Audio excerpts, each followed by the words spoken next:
കേന്ദ്ര സർക്കാരിൻ്റെ ഈ തീരുമാനം ഹരിയാന പഞ്ചാബ് സർക്കാരുകൾക്ക് വലിയ തിരിച്ചടി നൽകുമെന്നുള്ള റിപ്പോർട്ടുകൾ ഇപ്പോൾ പുറത്തു വരികയാണ്. എന്താണ് സംഭവം എന്ന് നമുക്ക് പരിശോധിക്കാം.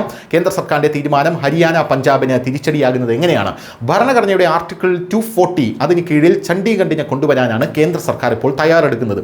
ഇതിനായി വരാനിരിക്കുന്ന പാർലമെന്റിന്റെ ശൈത്യകാല സമ്മേളനത്തിൽ ഭരണഘടനയുടെ 131 ഭേദഗതി ബിൽ അവതരിപ്പിക്കും. മറ്റ് കേന്ദ്രഭരണ പ്രദേശങ്ങൾ, അതായത് UTക്കൊപ്പം ചണ്ഡീഗഡിനെ ഭരണവും കൊണ്ടുവരിക എന്നുള്ളതാണ് ഈ നീക്കത്തിന്റെ ലക്ഷ്യം. ലോക്സഭാ സെക്രട്ടേറിയറ്റിന്റെ ബുള്ളറ്റിൻ അനുസരിച്ച് ഭരണഘടനയുടെ ആർട്ടിക്കിൾ 240 കീഴിൽ ചണ്ഡീഗഡിനെ ഉൾപ്പെടുത്തുക എന്നുള്ളതാണ് ഈ ബില്ലിന്റെ ലക്ഷ്യം. ഈ നീക്കം ചണ്ഡീഗഡിനെ ആൻഡമാൻ നിക്കോബാർ ദ്വീപുകൾ, ലക്ഷദ്വീപ്, ദാദ്ര നാഗർ ഹവേലി, ദാമൻ ദിയു, പുതുച്ചേരി തുടങ്ങിയ മറ്റ് നിയമനിർമ്മാണേതര കേന്ദ്രഭരണ പ്രദേശങ്ങൾക്ക് തുല്യമാക്കും. നിലവിൽ പഞ്ചാബിന്റെയും ഹരിയാനയുടെയും സംയുക്ത തലസ്ഥാനമായിട്ടുള്ള ചണ്ഡീഗഡിന്റെ ഭരണം പഞ്ചാബ് ഗവർണറാണ് നടത്തുന്നത്. ആർട്ടിക്കിൾ 240 പ്രകാരമുള്ള എല്ലാ കേന്ദ്രഭരണ പ്രദേശങ്ങൾക്കും സ്വതന്ത്ര ഭരണാധികാരങ്ങളുണ്ട്. ഈ മാറ്റം ചണ്ഡീഗഡിന് ഒരു സ്വതന്ത്ര ഭരണാധികാരിയെ നൽകാനുള്ള സാധ്യത വളരെയധികം ഉയർത്തുന്നുണ്ട്. ഭരണഘടനയുടെ ആർട്ടിക്കിൾ 240 അതിന് ചില കേന്ദ്രഭരണ പ്രദേശങ്ങൾക്ക് നേരിട്ടുള്ള നിയന്ത്രണങ്ങൾ ഉണ്ടാക്കാൻ ഇന്ത്യൻ പ്രസിഡന്റിന് അധികാരം നൽകുന്നു. ആ കേന്ദ്രഭരണ പ്രദേശങ്ങളുടെ സമാധാനം, പുരോഗതി, നല്ല ഭരണം എന്നിവയ്ക്കായി നിയന്ത്രണങ്ങൾ ഉണ്ടാക്കാൻ ഇത് പ്രസിഡന്റിന് അധികാരം നൽകുന്നു.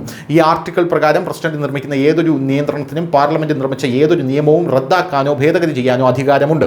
കൂടാതെ പാർലമെന്റ് പാസാക്കിയ ഒരു നിയമത്തിന്റെ അതേ നിയമശക്തിയും ഫലവും ഇതിനുണ്ട് എന്നുള്ളതാണ് മറ്റൊരു കാര്യം. ഇതിൽ പഞ്ചാബ് വലിയ രീതിയിൽ പ്രതിഷേധം തുടങ്ങിയിട്ടുണ്ട്.